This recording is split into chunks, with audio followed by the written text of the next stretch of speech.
Before we get into this video, I have to give a mad shout out to my boy, Eddie12881. And the reason why I'm giving him a shout out is because in our voting section of what you guys wanted to see first, the market watch or the meta analysis, he resuggested the idea that maybe I should combine both of them. Now, at the time, I wanted to separate the videos not only to give you guys 2 videos instead of 1, but to give you an in-depth analysis on both of them. But now the more and more I think about it, especially since my boy Sharif Abdil reinforced that idea, it's not hard to do both of them in this particular video because, first of all, the meta-analysis is tailored just to nationals, where our last meta-analysis was tailored to the entire format. And secondly, the market watch is only a market watch because of nationals, so it only felt best to combine both of them. I really appreciate you guys for your input, and here you guys have it. I'm TheCaliEffect, and if you guys want to see more videos like this, then go and destroy that subscribe button. But more importantly, go ahead and hit that notification bell because, well, we just too strong. Also want to give a shout out to every single one of my Patreons. Without you guys, these videos would not exist. I appreciate you guys' continued support, and I hope to provide you guys more quality content. Without further ado, I present to you, that's right, a market watch and a complete meta analysis all in one video. Again, boys, we just too strong. Okay, so if you guys saw our last meta-analysis, then looking at this pie chart, it really isn't too much a surprise. We're going to ignore the top 2 decks. We're going to talk about those a little later and talk about those underrated decks, those decks that sneaked in and stole a spot in the top 64. First thing talking about is World Chalice, a deck that has completely fallen off the map. I mean, just off of the map since it won YCS Bochum. And the reasoning is because once people figured out what World Chalice Monsters done, or at least the thought process was, once people figured out what World Chalice did, it became a less viable deck, especially with Gouki getting the Nightmare Monsters and being able to just extra link and link actually better than what World Chalice could do. Gouki Monsters replace themselves once into the graveyard, where World Chalice can only provide resources from what they already had from their hand or graveyard or even deck to the side of the field at best. So World Chalice was considered outclassed by Gouki, but World Chalice does have something going for it that Gouki doesn't. It does have the ability to summon cards like Arclord Crestia, use a Herald of Perfection, or not Herald of Perfection, Herald of Orange Light, search Herald of Orange Light. So it does have that going for it, and I think that's the biggest reason why World Chalice even got the top, just being able to search an important hand trap and just still the ability to make boards that are still really good. I don't think that it's better than Gouki, but I think that it's a really sneaky deck. It's a viable pick. Another deck that we're going to talk about is Dino. If you guys remember the last meta analysis, Dino was actually ranked 11th, so we didn't show it on the pie chart, and it didn't have a great winning percentage. But I think that Dino's skill cap is a lot higher than most other decks because there's so many different variants and so many different cards that you can play. Dino becomes an intensely, insanely skillful deck. Dino does have the ability to stop Trickstar Sky Striker. If you can put multiple tokens to your opponent's side of the field and your main monster zone, then their Sky Striker cards become pretty useless. Also, Ultimate Conductor Tyranno is just a boss of a card. Really easy to summon, 3,500 attack, can attack as many monsters as possible, and destroy or flip monsters on the field to face down defense position. So that is a really powerful card, and I think as long as that card is at 3 and Double Evolution Pill is at 3, then this deck will always be in contention some way, shape, or form. Next is Paleo, and Paleo is like Altergeist's older brother. Yes, it's an older deck. It does have things that Altergeist doesn't necessarily have, but that doesn't necessarily always mean that it's better. Now, Paleo's still good, making cards like totally awesome to your side of the field to steal your opponent's cards. Then keep in mind, if your opponent activates a Mobilize Engage, you can take that Mobilize Engage and then use that Mobilize Engage if you're playing, obviously, Sky Striker cards. We don't necessarily know exactly what the Paleo player is playing. I actually tried looking up to find out exactly what he's playing, but making totally awesome and then being able to abuse cards like Imperial Order, Anti-Spell Fragrance, and all that other stuff is just a little strong. I mean, it's kind of hard to deal with that, and I think that's why Paleozoic sneaked in that 1.6%. Another deck is Invoked Mech Knight. Now, I've always believed in this deck. As you guys can see, we did do a live duel between Burning Abyss and Invoked Mech Knight, and Invoked Mech Knight did give Burning Abyss a run for its money. It's an extremely competitive deck, and the main thing about it is that Makaba is such a strong force, being able to negate your opponent's spells or monsters or traps, depending on what you have in your hand, and banish the card, not destroy the card, banish the card, meaning that you'll probably never see the card again. Invoked Mech Knight is just really powerful, and those Mech Knight monsters allow Invoke to go second and power through with so much advantage.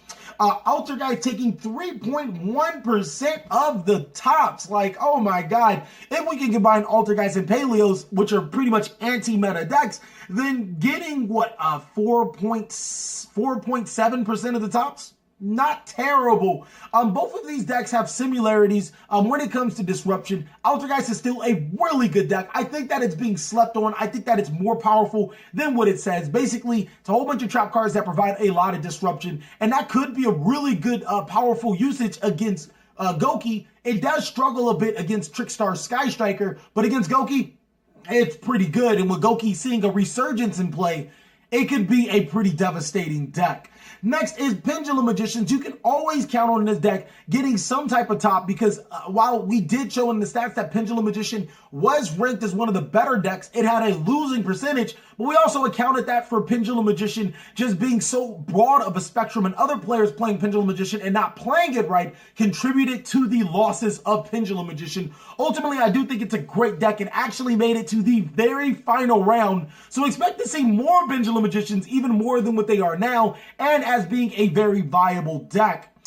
Sky Strikers themselves took up 3.1%, and it's kind of depressing to see pure Sky Strikers not take up a good portion because it is a very good engine. Now, the reason why Sky Strikers isn't as powerful as Trickstars or Gouki is because it doesn't have the power to actually make those plays. Until we get Needle Fiber, it would be really hard for Trickstar or pure Sky Strikers to compete. And even when we do get Needle Fiber, other decks get better as well, so it just still might be hard for Sky Striker to compete into the meta. It is the only deck or the only strategy from that set, Dark Saviors, to even be somewhat relevant. We have not seen a Vampire deck, we have not seen a Fur Hire deck make huge strides, so I don't really expect this trend to decrease. Dark Saviors isn't really a great set. It was a hidden arsenal set that had a lot of hype behind it because of those Sky Striker cards.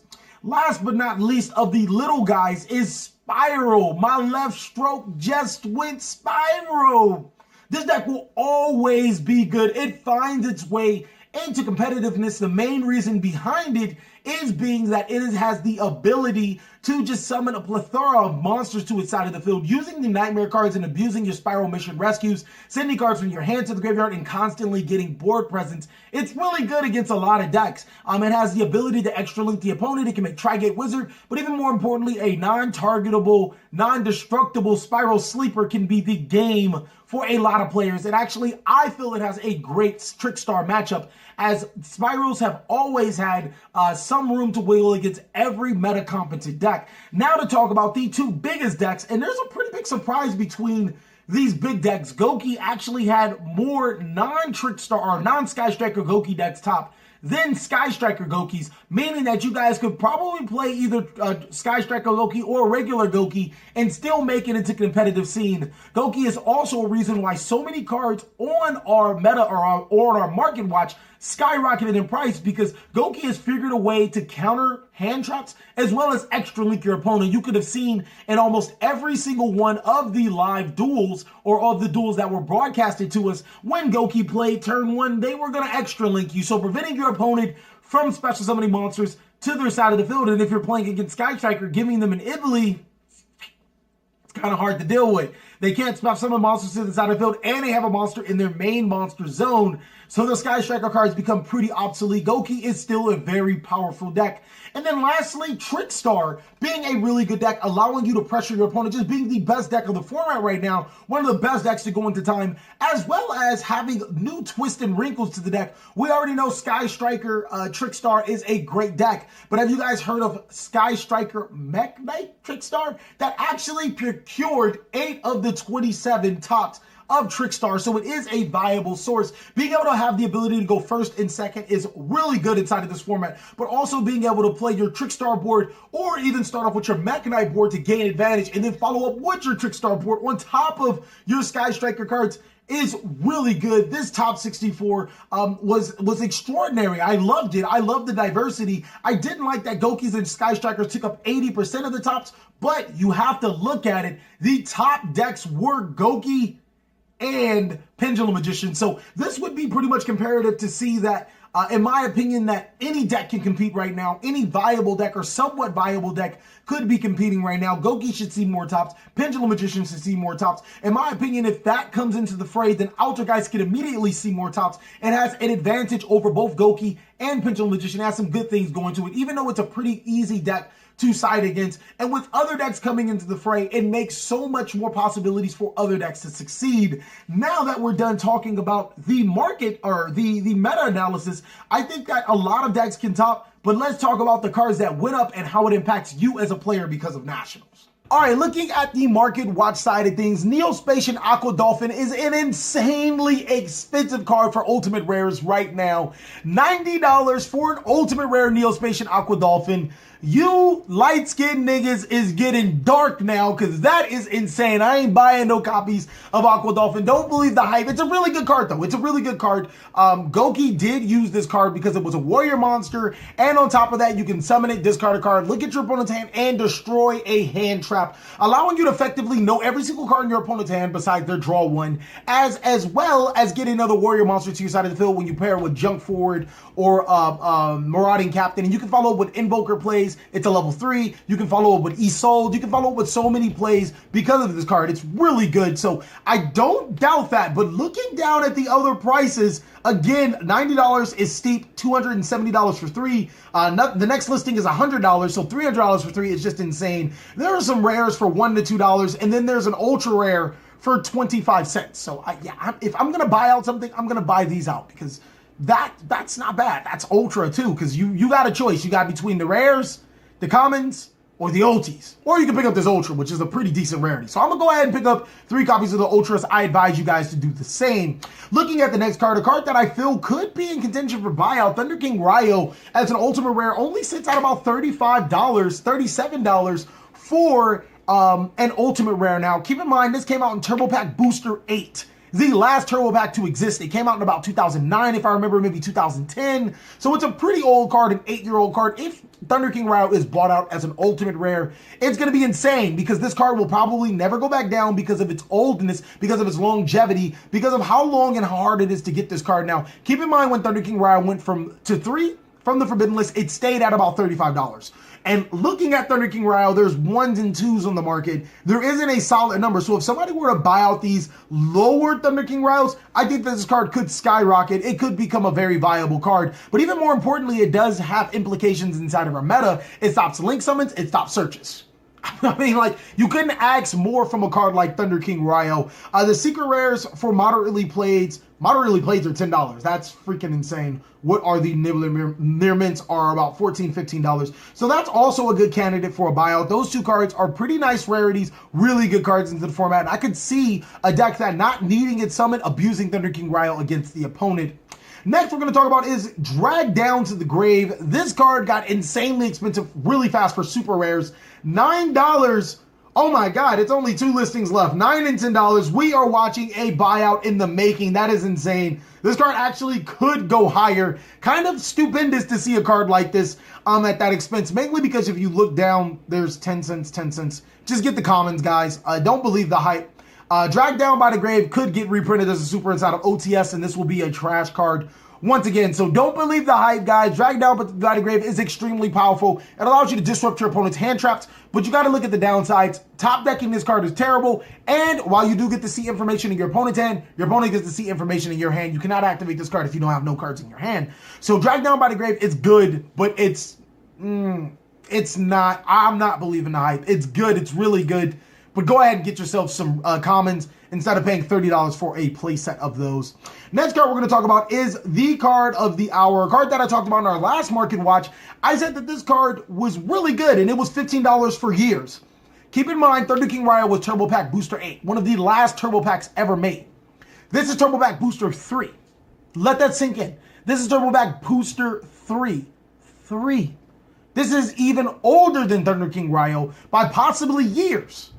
This card is $45 at the lowest. There's only three left for 45. Then it goes to 58, 65. This card will never go back to $17 in my opinion. It will never, ever go back to $17. This card is completely bought out. It's not a lot on the market. It's just not happening. If you guys see some for less for $17, pick those up right now because this card's not going down. Now, is the Burning Abyss strategy hurt? Yes. But Rescue Cat itself is a powerful card. It could be used in other strategies to make other strategies powerful. And possibly Raccoon's coming back. No, a Raccoon Link deck profile maybe on my Patreon, maybe.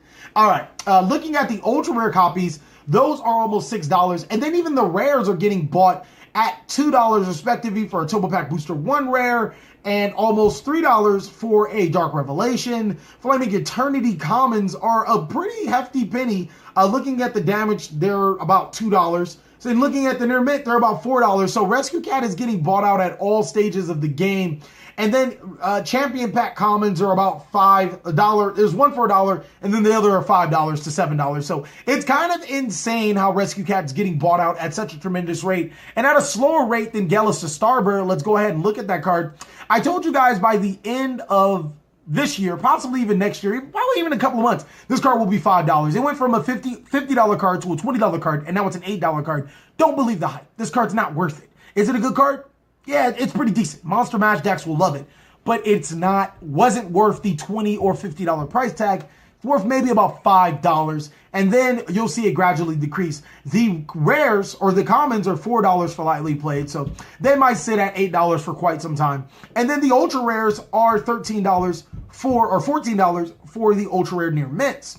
So I do think that this is a pretty good card. It's one of my favorite cards. I'm a little salty that I didn't have a playset of it, but it's definitely not worth the price tag. Just pick up these commons and keep it moving. Looking on to the next card, Black Luster Soldier. We're not even going to talk about the Dark Revelations. That price is janky. But we're going to look at here we go, the Invasion of Chaos, the OGs. How did they progress? Now, looking at Black Luster Soldier OGs, I want to find the first near mints. And they come up to $19. Oh, that must be why I didn't see the other Drag Down by the Grace, because I had the near mint clicked. But unlimited near mints are about $20. First edition near mints have went down just a little bit from $70 to $66. What the fuck are you doing, the Soaring Dragon? You have yours for $1,000. Go eat a dick, all right? That's just, no, just not happening. That's terrible. Looking at the other Black Luster Soldiers, $20 for a secret rare, $12 for a Duelist Saga Ultra Rare. The Pyramids editions for lightly played, they're $8, which the market price is $8. For lightly played, you can get that. The Premium Gold, their market price was $7. They're now $10. So all Black Luster Soldiers, even the commons at the very lowest is almost $6. This card is just going up, it's skyrocketing, and you need 3. Will we see an Ultimate Rare Black Luster Soldier reprint inside of the OTS? I want to know what you guys want to see down below in the comment section. What do you guys want to see for the next OTS pack? I think Ultimate Rare Black Luster Soldier, perfect, right there. That's what I would love to see.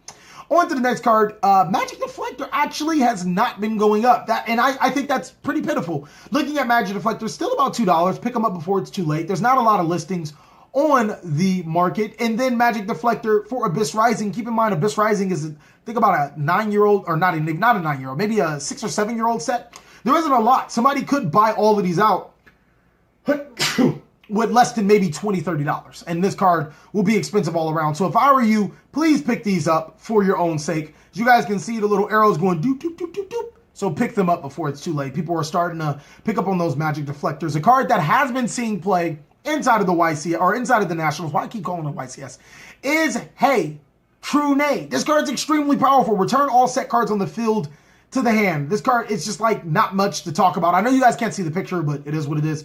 Hey True Nade is a $6 card already right now. So go ahead and pick them up before it's too late. Not a lot on the market if they do get bought out. There's maybe 24 copies together for about almost $6.30 each. But once those go, then it's going. Hey True Nade is just a powerful card to have it in your arsenal. So Ravis is a card that is going down a little bit. It was a $9 card. Now for unlimited near mints, there's one listing for almost $7, $5.80 plus 99 cents shipping. And then it seems to have settled at that nice $7 price tag, which isn't that bad. That's pretty much it for the singles cards. Actually, I'm sorry, one more card. Summon Sorceress is a $41 card. People were selling these cards for 25s for the longest, starting to pick up mainly because Summon Sorceress is getting towards its illegal day. More importantly, Summon Sorceress is a powerful card even without Needle Fiber. It's just insanely stupid. There is a couple of copies. There's one, Mystic Gaming has it for $43 fucking dollars, and they have 50 copies of them. How the fuck did you get 53 copies? What were you doing to get 53 copies? I'm not even going to say it. But on to the next thing. I think we're talking about a set here. We're going to be talking about the Battles of Legends Relentless Revenge. And this set actually is pretty interesting. Golden Castle Stromberg is $30. Will this card reach lower than $30? Tomb Kingdom didn't reach lower than $30 until it got a reprint. So this card might do the same. It might never reach lower than $30. It's an anime card. Is it good? Hell no. If you have it, sell it. Get rid of the TheCaliEffect. He needs it for a damn deck profile. If you guys want to see that deck profile, get this video a like, post down below in the comment section. But it's one of those cards. It's the money card of the set. It wasn't pulled as much. Topologic Gumbalar Dragon is a card that you guys want to pick up. Pick up this card right now. Please pick up this card right now. I do not want this card to shoot up to a $20 card again, to a $30 card again, and you guys don't have it. It's a lot of nasty combos with this, especially in Gouki, to make your opponent discard 4 cards, 2 cards on your turn, 2 cards on their turn, and it's just stupid. This card shouldn't have existed. I read this card, I was like, why does this card exist? Yu-Gi-Oh just gets dumber and dumber. Number 27, Dreadnought Dreadnoid is a $10 card. This card will probably stay at $10. Number 75, Bamboozling Gossip Shadow. And I think this will stay at $10. I'm sorry to go back to it, but I think it'll stay $10 because the set is so underwhelming, and this is one of the better cards. But Bamboozling Gossip Shadow is a $13 card. It was $1. This is our first price spike inside of the market for Battles of Legends Relentless Revenge. So I do think it'll settle maybe at a $10 card. It probably won't ever go down to a $1 card again. It is actually a pretty stupid combo with this card, so there's that. Beauregard Dragon is also a really good card. I'd pick it up just because it's that. But everything else in this set, Trickstar Reincarnation may hold value. Gamseal is a card that you guys should pick up like yesterday. Draconic Diagram. Everything else in this set is pretty decent. I think that Brilliant Fusion will continue to pick up steam and gain, better price. Mainly because it's either this or the Ultimate Rare, and this card is a lot cheaper. It might go up to maybe a $7 card at the end of the day, maybe a $10 card, but it's definitely outclassing its super rare counterpart right now. So that's pretty much it for the Battle Legends Relentless Revenge.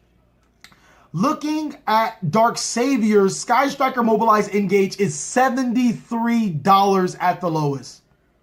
Wow.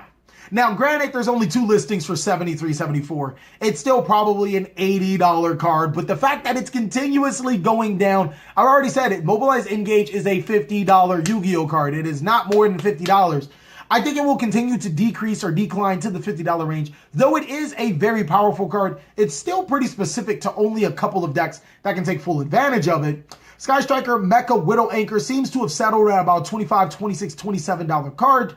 And Beat Bladesman for Hire has seen a drastic price increase yet again to almost $28. That is insane.